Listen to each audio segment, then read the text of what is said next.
Career success platform पे आप सभी का हार्दिक स्वागत है। सीटेट दिसंबर 2024 में जो पेपर होने वाला है, तो आज हम सीडीपी की प्रीवियस ईयर क्वेश्चन का डिस्कशन करेंगे जो आपके पेपर के लिए बहुत ही महत्वपूर्ण है। आज के सेट का है 19 जनवरी 2023 का। आज हम सेट का डिस्कशन करेंगे जो आपके पेपर के लिए महत्वपूर्ण है। आपके हर सेट में कम से कम आपके प्रीवियस ईयर क्वेश्चन से 5 या 10 नंबर क्वेश्चन रिपीट होते हैं, तो इसीलिए आप हर सब्जेक्ट के प्रीवियस ईयर क्वेश्चन को सबसे पहले कवर कीजिएगा। उसके बाद से उसको रिवीजन करने की पूरी कोशिश कीजिएगा, क्योंकि अगर आपको सीटेट पास करना है तो प्रीवियस ईयर क्वेश्चन को साथ में लेकर चलना पड़ेगा। तो आज की सेट का फर्स्ट क्वेश्चन है कि एक प्रगतिशील कक्षा कक्ष मुख्यतः डैश केंद्रित होना चाहिए। कैसा होना चाहिए? ऑप्शन है ए, अधिगमकर्ता होना चाहिए, या शिक्षार्थी जिसको हम बोलते हैं, बी पाठ्य पुस्तक होना चाहिए, सी परीक्षा, डी अध्यापक। तो इसका राइट होगा आंसर आपका ऑप्शन हो जाएगा ए, अधिगमकर्ता होना चाहिए हमारा। एक प्रगतिशील कक्षा कक्ष कैसा होना चाहिए? तो शिक्षार्थी केंद्रित होना चाहिए या अधिगमकर्ता केंद्रित होना चाहिए। अब हम देखते हैं कि जो प्रगतिशील कक्षा का मुख्य विशेषता कौन कौन सी, उसके बारे में थोड़ा सा समझते हैं। उनके प्रमुख बिंदु इस प्रकार है। तो फर्स्ट है आपका अभिनवजन्य शिक्षा पर जोर होना चाहिए, आजीवन सीखने पर जोर देना चाहिए, अंतर विषय शिक्षा होना चाहिए। किसके लिए? एक प्रगतिशील कक्षा के लिए होना चाहिए। नेक्स्ट, रतंत्र ज्ञान के बजाय सीखने को लक्ष्य के रूप में समझना चाहिए, स्वगात्मक और सहकारी शिक्षा होनी चाहिए शिक्षार्थी के लिए, और समस्या समाधान और आलोचनात्मक चिंतन पर जोर होना चाहिए। किसके लिए? तो शिक्षार्थी के लिए। ये आपकी प्रगतिशील शिक्षा का जो है कक्षा कक्ष महत्वपूर्ण बिंदु है जो आपके पेपर के लिए महत्वपूर्ण है। नेक्स्ट क्वेश्चन है आज का, वह सिद्धांत जो विकास को विभिन्न चरणों के तौर पर व्याख्यात करते हुए मानते हैं कि विकास किस प्रकार होना चाहिए। ऑप्शन है ए, निरंतर होता है, बी रुक रुक कर होता है, सी संस्कृति आधारित होता है, डी आनुवंशिकता पर आधारित होता है। तो इसका राइट होगा आंसर आपका, वो विकास को क्या मानते हैं कि विकास रुक रुक का होता है। नेक्स्ट क्वेश्चन है, डैश समाजीकरण का या की एक प्राथमिक संस्था है जबकि डैश समाजीकरण की का एक द्वितीयक संस्था है। तो इसका राइट होगा आंसर आपका ऑप्शन हो जाएगा डी। तो क्या है? परिवार क्या है हमारा? परिवार सामाजिक एक प्राथमिक संस्था है, जबकि विद्यालय क्या है? तो सामाजिक का द्वितीयक संस्था है। तो इसका राइट होगा आंसर आपका ऑप्शन हो जाएगा डी, इसका राइट होगा आंसर। नेक्स्ट क्वेश्चन है, जीन पियाजे के अनुसार उस प्रक्रिया को क्या कहते हैं जिसमें मौजूदा स्कीमा और संरचनाओं को रूपांतरित किया जाता है ताकि सीधे सपाट तरीके से समझने में आने वाली बाधा को दूर किया जा सके। ऑप्शन है ए, समावेशन, बी समायोजन, सी जैविक परिपक्वता, डी संक्रियात्मक अवस्था। इसका राइट होगा आंसर आपका ऑप्शन हो जाएगा बी, समायोजन, आने वाली बाधा को दूर किया जा सकता है। इसका राइट होगा आंसर आपका समायोजन। नेक्स्ट क्वेश्चन है आज का, प्रतीकवाद की अवधारणा जीन पियाजे के संज्ञानात्मक विकास के सिद्धांत के किस चरण पर चिन्हित की जाती है। ऑप्शन है ए, संवेदी गद्यात्मक अवस्था, बी पूर्व संक्रियात्मक अवस्था, डी मूर्त संक्रियात्मक अवस्था, डी आपका औपचारिक संक्रियात्मक अवस्था। तो प्रतीकवाद की विशेषता बताइए, मतलब जिसको हम जीववाद भी बोलते हैं और प्रतीकवाद भी बोलते हैं, तो किस अवस्था में होती है आपको? ये आपकी 2 से 7 वर्ष की अवस्था में होती है आपकी प्रतीकवाद की अवस्था, जिसको हम पूर्व संक्रियात्मक अवस्था बोलते हैं। नेक्स्ट क्वेश्चन, निकटस्थ विकास के क्षेत्र में चर्चा किस सिद्धांत में की गई है। ऑप्शन ए, लेओ व्यवस्थिकी के समाज सांस्कृतिक सिद्धांत पर, बी जीन पियाजे के संज्ञानात्मक विकास सिद्धांत पर, सी एरिक्सन के मनोसामाजिक सिद्धांत, डी सिगमंड फ्राइड के मनोलैंगिक सिद्धांत पे। तो निकटस्थ जो जिसको हम क्या बोलते हैं जेडीपी जिसको हम बोलते हैं, तो किसकी की गई है? तो ऑप्शन हो जाएगा ए आपका, वाइगोत्स्की के समाज संस्कृति के सिद्धांत में कही गई है बात। नेक्स्ट क्वेश्चन है, लेव वाइगोत्स्की के सिद्धांत के अनुसार एक अध्यापिका को क्या करना चाहिए। ऑप्शन ए, विद्यार्थियों को मिश्रित योग्यता समूहों में काम करने से हतोत्साहित करना चाहिए। ऑप्शन बी, अधिगम प्रक्रिया के दौरान सांस्कृतिक उपकरणों जैसे किताबों, कैलकुलेटर इत्यादि के इस्तेमाल को प्रतिबंधित करना चाहिए। सी, विद्यार्थियों को पाठ प्रदान करना चाहिए ताकि वे अपनी सर्वोत्तम योग्यता को प्राप्त कर सके। डी, विद्यार्थियों को सर्वोत्तम अंक पाने हेतु एक दूसरे की प्रतिस्पर्धा के लिए बढ़ावा देना चाहिए। तो इसका राइट होगा आंसर आपका ऑप्शन हो जाएगा सी, उसको क्या करना चाहिए, पाठ प्रदान करना चाहिए, जिसको हम टेम्पररी हेल्प बोलते हैं। उसको क्या करना चाहिए, पाठ को प्रदान करना चाहिए, विद्यार्थी को पाठ प्रदान करना चाहिए, ताकि वो अपनी सर्वोत्तम योग्यता को प्राप्त कर सकते। किसी भी चीज़ को हम हल्का सा, किसी भी स्टूडेंट को थोड़ा सा हेल्प कर देंगे तो आगे की चीज़ों को अपने आप हैंडल कर लेता है। नेक्स्ट क्वेश्चन है आज का, सामुदायिक कल्याण के प्रजातांत्रिक रूप से स्वीकृत कानून और लोक प्रथाओं के अनुसार व्यवहार करने की नैतिकता की अवस्था कोहल वर्ग के नैतिक विकास की किस अवस्था में प्रदर्शित होती है। ऑप्शन है स्तर 1 पूर्व परंपरागत चरण, स्तर 2 परंपरागत चरण, बी स्तर सी है आपका स्तर 3 और स्तर 3 उत्तर परंपरागत चरण, डी स्तर 2 और स्तर 3 दोनों सही हैं। तो इसका राइट क्या होगा आंसर आपका, तो ऑप्शन हो जाएगा इसका सी, इसका राइट होगा आंसर उत्तर परंपरागत चरण में की अवस्था को प्रदर्शित होती है। नेक्स्ट क्वेश्चन, अभिकथन और तर्क। अभिकथन है कि शिक्षकों को बाल विकास का गहन समझ होना चाहिए। तर्क है कि बच्चों के विकास और अधिगम प्रक्रिया के बारे में जानकर शिक्षक शिक्षा को अर्थपूर्ण और रोचक बना सकते हैं। इसका राइट आंसर क्या होगा देखते हैं। ऑप्शन है ए और आर दोनों सही, लेकिन आर ए की सही व्याख्या करता है। बी है ए और आर दोनों सही, लेकिन आर ए की सही व्याख्या नहीं करता है। सी ए सही लेकिन आर गलत है। डी आर ए और आर दोनों गलत हैं। जिसका राइट होगा आंसर आपका ऑप्शन हो जाएगा ए और आर दोनों सही, लेकिन आर ए की सही व्याख्या करता है। नेक्स्ट क्वेश्चन, गतिशीलात्मक बुद्धि के से क्या तात्पर्य है। ऑप्शन है ए भाषा को प्रभावशाली तरीके से इस्तेमाल करने की योग्यता, बी समस्याओं को तार्किक रूप से विश्लेषण करने की क्षमता, सी शाब्दिकता के स्थान पर चित्रात्मक रूप से चिंतन करना, डी दृढ़ शारीरिक योग्यताएं एवं समन्वय होना। राइट होगा आंसर इसका ऑप्शन डी, दृढ़ शारीरिक योग्यता एवं समन्वय होना। नेक्स्ट क्वेश्चन है, लेव vygotsky के अनुसार भाषा क्या है। ऑप्शन है ए बच्चों के भावनात्मक विकास के द्योतक है। ऑप्शन बी बच्चों के क्रियाकलापों की और सोच में बाधा पैदा करती है। ऑप्शन सी शिक्षा के साच को बढ़ावा देने में मदद करती है, बच्चों की सोच को बढ़ावा देने में मदद करती है। डी है आपका बच्चों को संज्ञानात्मक विकास का कोई प्रभाव नहीं पड़ता है। इसका राइट होगा आंसर आपका ऑप्शन हो जाएगा सी, बच्चों की सोच को बढ़ावा देने में मदद करती है। नेक्स्ट क्वेश्चन, अक्सर गुलाबी रंग के लड़कियों से और नीले रंग के लड़कों से जोड़ना निम्नलिखित में से किसे दर्शाता है। ऑप्शन ए जेंडर विविधता, बी जेंडर सकारात्मकता, सी जेंडर रूढ़िवादिता, डी जेंडर समानता। ये क्या करता है, जेंडर की रूढ़िवादिता को दर्शाता है। नेक्स्ट क्वेश्चन, विद्यार्थियों में पनपी रूढ़िबद्ध धारणाओं को चुनौती देने के लिए क्या महत्वपूर्ण है। ऑप्शन, इस तरह के उदाहरण प्रस्तुत करना जो उस प्रकार की रूढ़िबद्ध धारणाओं को नकारते हैं। ऑप्शन है बी, इस प्रकार की रूढ़िबद्ध धारणाओं को पोषित करने वाली पुस्तकें तथा फिल्मों को प्रदान करना। सी है प्रभावशाली समूह से आने वाले विद्यार्थियों के दृष्टिकोण को ही महत्व देना।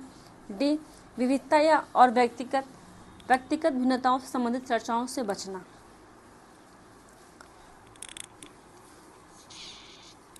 इसका राइट होगा आंसर आपका ऑप्शन हो जाएगा ए, इस तरह के उदाहरण प्रस्तुत करना जो उस प्रकार के रूढ़िबद्ध धारणाओं को नकारते हैं। नेक्स्ट क्वेश्चन है, एक अध्यापिका कक्षा सत्र खत्म होने के बाद अपने विद्यार्थियों को अपने कक्षा के सर्वाधिक भ्रमित करने वाले पहलुओं और सर्वाधिक महत्वपूर्ण बिंदुओं के बारे में लिखने के लिए कहती है, जिससे कि वह समझ सके कि विद्यार्थियों ने क्या ग्रहण किया और अपने अध्यापन के अगले चरण के बारे में विचार कर सके। अध्यापिका द्वारा यह किस प्रकार के आकलन का इस्तेमाल किया जा रहा है। ऑप्शन है ए रचनात्मक आकलन, बी योगात्मक आकलन, सी असतत आकलन, डी रूब्रिक्स। इसका राइट होगा आंसर आपका रचनात्मक आकलन का इस्तेमाल किया जा रहा है। नेक्स्ट क्वेश्चन है, शिक्षार्थी में नेक्स्ट क्वेश्चन है कि शिक्षार्थी में समालोचनात्मक चिंतन में समुन्नत करने के लिए अध्यापक को विद्यार्थियों को किस बात के लिए प्रोत्साहित करना चाहिए? ऑप्शन ए तथ्य को कंठस्थ करने के लिए, बी श्यामपट्ट पर लिखे गए उत्तरों को ज्यों का त्यों नकल करके लिखने के लिए, सी अपने सहपाठियों द्वारा साझा किए गए बहुविध दृष्टिकोण पर विमर्श करने के लिए, डी है अपने विचारों को दूसरों साझा करने के लिए और अलग होकर काम करने के लिए। तो इसका राइट होगा आंसर आपका ऑप्शन जाएगा सी, या अपने सहपाठियों द्वारा साझा करने के लिए बहुविध दृष्टिकोणों पर विमर्श करने के लिए प्रोत्साहित करना चाहिए। नेक्स्ट क्वेश्चन, अभिकथन और तर्क। अभिकथन और तर्क आपके हर सेट में कम से कम 4 से 5 नंबर का, चाहे CDP, Hindi, Sanskrit, English, math, हर सब्जेक्ट में, हर सेट में आपका 5 से 6 नंबर अभिकथन और तर्क है। इसीलिए इसको आप अच्छे से पढ़ें और ध्यान से समझ कर इसको आंसर दें। अभिकथन है किसी संप्रत्यय पर चर्चा करते समय अध्यापिका को विभिन्न परिवेशों से संबंधित उदाहरण देने चाहिए। तर्क है अधिगमकर्ता शिक्षा के साथ एक जुड़ाव की भावना विकसित कर पाते हैं अगर उनके सामाजिक सांस्कृतिक परिवेश से संबंधित उदाहरणों और अनुभवों की चर्चा में शामिल किया जाता है। ऑप्शन है ए और आर दोनों सही और आर ए की सही व्याख्या करता है। ऑप्शन बी है ए और आर दोनों सही लेकिन आर ए की सही व्याख्या नहीं करता है। सी सही, ए सही लेकिन आर गलत है। डी ए और आर दोनों गलत है। राइट होगा आंसर आपका ऑप्शन जाएगा ए और आर दोनों सही लेकिन आर ए की सही व्याख्या करता है। नेक्स्ट क्वेश्चन, शिक्षा में समावेशों को किस प्रकार से समुन्नत किया जा सकता है? ऑप्शन है ए अधिगम के सार्वभौमिक अभिकल्प डिजाइन के क्रियान्वयन द्वारा, बी अधिगम के लिए व्यवहारवादी उपगम का प्रयोग करके, सी अगमय पहुंच से बाहर आधारभूत ढांचा अभिकल्पित करके, डी सहयोग और संप्रेषण को निरुत्साहित करके। इसका राइट होगा आंसर आपको ऑप्शन हो जाएगा ए अधिगम के सार्वभौमिक अभिकल्प डिजाइन के क्रियान्वयन द्वारा। निम्नलिखित में से कौन सी विकलांगता मुख्य रूप से सामाजिक अंतःक्रियाओं और संप्रेषण में कठिनाई से संबंधित है? ए अवधान न्यूनता अतिक्रियाशीलता विकार, बी स्वलीनता, डी सी है पठन वैकल्य, डी गुणज वैकल्य। राइट होगा आंसर आपका ऑप्शन हो जाएगा बी स्वलीनता। आपकी कक्षा में एक दृष्टिबाधित विद्यार्थी है, अनुदेशात्मक अनुकूलन के रूप में आप किस उपगम को अपनाएंगे? ए विभिन्न प्रकार के दृश्यात्मक प्रस्तुतिकरण पर बल देना, बी विभिन्न प्रकार की स्पर्श करने वाली सामग्री का इस्तेमाल करना, सी अनुदेशन के समय विद्यार्थी से बहुत दूर खड़े होना, डी स्वतंत्र रूप से पढ़ने और समझने के लिए मुद्रित सामग्री देना। इसका राइट होगा आंसर आपका ऑप्शन जाएगा बी विभिन्न प्रकार की स्पर्श करने वाली सामग्री का इस्तेमाल करना। नेक्स्ट क्वेश्चन है, रियान ने 3 वर्ष की अवस्था में ही बिना किसी औपचारिक प्रशिक्षण और सहयोग की कविताएं एवं गीत रचना आरंभ कर दिया तथा वह बिना किसी बाह्य अभिप्रेरणा के इनका आनंद भी लेता है। यह विशिष्ट रूप से किसका द्योतक है? ऑप्शन है ए प्रतिभाशाली होना, बी औसत बुद्धि लब्धि होना, सी पठन वैकल्य, डी आपका स्वलीनता। राइट होगा आंसर आपका ऑप्शन जाएगा ए प्रतिभाशाली होना। नेक्स्ट क्वेश्चन, अवलोकन द्वारा अधिगम को सुसाध्य करने हेतु एक अध्यापक को अधिगमकर्ताओं को सबसे पहले क्या करने का सुझाव देना चाहिए? ऑप्शन है ए उनके द्वारा अनुकरण की गई क्रियाओं का आकलन, बी प्रतिमान की क्रियाओं को ध्यान करना, सी प्रतिमान की क्रियाओं को याद करना, डी प्रतिमान की क्रियाओं को अनुसरण और अभ्यास करना। इसका राइट होगा आंसर आपका ऑप्शन हो जाएगा बी प्रतिमान की क्रियाओं को ध्यान करना। नेक्स्ट क्वेश्चन है, विद्यार्थी की स्वयं के अधिगम पर विमर्श चिंतन करना की योग्यता को क्या कहा जाएगा? ऑप्शन है ए ध्यान देना, बी कंठस्थीकरण, सी अधिसंज्ञान, डी विस्मरण भूलना। विस्मरण या भूलना। इसका राइट होगा आपका अधिसंज्ञान। नेक्स्ट क्वेश्चन है, अभिकथन और तर्क। अभिकथन है एक अध्यापक द्वारा छोटे बच्चों के उनके परिवेश संबंधित अनुभवों को अनदेखी करनी चाहिए। तर्क है कि विद्यालयों में अधिगम से विद्यार्थियों के सामाजिक सांस्कृतिक के संदर्भ में अलग करके होना चाहिए। इसका राइट होगा आंसर आपका। देखते हैं ऑप्शन है ए और आर दोनों सही, लेकिन आर ए की सही व्याख्या करता है। ऑप्शन बी ए और आर दोनों सही, लेकिन आर ए की सही व्याख्या नहीं है। सी ए सही लेकिन आर गलत। डी आपका ए और आर दोनों गलत है। तो ये राइट होगा आंसर आपका ऑप्शन डी, ए और आर दोनों गलत है। अनदेखी नहीं करना चाहिए और अलग करके नहीं होना चाहिए संदर्भ। नेक्स्ट क्वेश्चन, निम्नलिखित में से कौन सा कथन अधिगम के बारे में सही नहीं है? ए अधिगम में अपने आसपास के परिवेश के साथ अंतःक्रियाएं शामिल होती है। बी अधिगम का एक सक्रिय प्रक्रिया है। सी अधिगम व्यक्तिगत कारकों से प्रभावित होता है। डी अधिगम सामाजिक संदर्भों से हटकर स्वतंत्र रूप से होता है।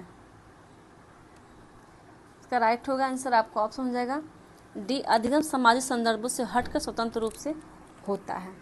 अब हम थोड़ा समझते हैं कि अधिगम की विशेषताएं कौन कौन प्रकार से किस तरह से होती है, थोड़ा सा उसके बारे में हम समझते हैं। तो अधिगम की प्रक्रिया कैसी होनी चाहिए? तो अधिगम की प्रक्रिया सार्वभौमिक प्रक्रिया होनी चाहिए। सार्वभौमिक प्रक्रिया होनी चाहिए। ठीक। अधिगम क्या होना चाहिए? उद्देश्यपूर्ण होना चाहिए।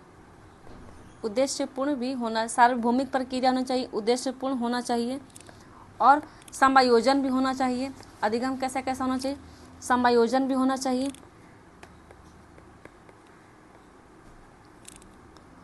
अनुभवों का संगठन भी होना चाहिए। अधिगम अनुभवों का संगठन होना चाहिए। अधिगम नवीन वातावरण से उत्पत्ति होती है। अधिगम क्या है? एक सक्रिय प्रक्रिया है। ठीक है, क्या क्या होना चाहिए? अधिगम क्या सामाजिक संदर्भ से हटकर स्वतंत्र रूप से होना चाहिए। अधिगम सार्वभौमिक प्रक्रिया होना चाहिए। अधिगम उद्देश्यपूर्ण होनी चाहिए। अधिगम समायोजन भी होना चाहिए। अधिगम अनुभवों का संगठन भी होना चाहिए। ठीक है, नेक्स्ट क्वेश्चन देखते हैं। अब जब एक विद्यार्थी किसी समस्या को एक ही तरीके से प्रस्तुत करने पर अटक जाता है तब वो किस अवस्था में होता है? ऑप्शन है ए उच्च स्तरीय चिंतन, बी अनुरूपक चिंतन, सी प्रकार्यात्मक स्थिरता, डी प्रतिक्रियाओं का समुच्चय। इसका राइट होगा आंसर आपका ऑप्शन हो जाएगा डी, प्रतिक्रियाओं का समुच्चय होना चाहिए। नेक्स्ट क्वेश्चन, अधिगम की प्रक्रिया में त्रुटियों के बारे में क्या सही है? ए त्रुटियों की कोई भूमिका नहीं है। बी त्रुटियां अर्थपूर्ण है और उन पर चर्चा होनी चाहिए। सी अध्यापक द्वारा त्रुटियों पर ध्यान नहीं दिया जाना चाहिए। डी त्रुटियों को नकारात्मक पुनर्वर्णन द्वारा संबोधित किया जाना चाहिए। तो इसका राइट होगा आंसर आपका ऑप्शन हो जाएगा बी, त्रुटि अर्थपूर्ण होता है और उन पर चर्चा होनी चाहिए। नेक्स्ट क्वेश्चन, निम्नलिखित में से कौन सा संवेग विद्यार्थियों के अधिगम को प्रति अभिप्रेरित कर सकता है? बी बोरियत, ए बोरियत, बी आपका उच्च डर, सी उम्मीद, डी आपका गुस्सा। तो इसका राइट होगा आंसर आपका ऑप्शन हो जाएगा सी उम्मीद।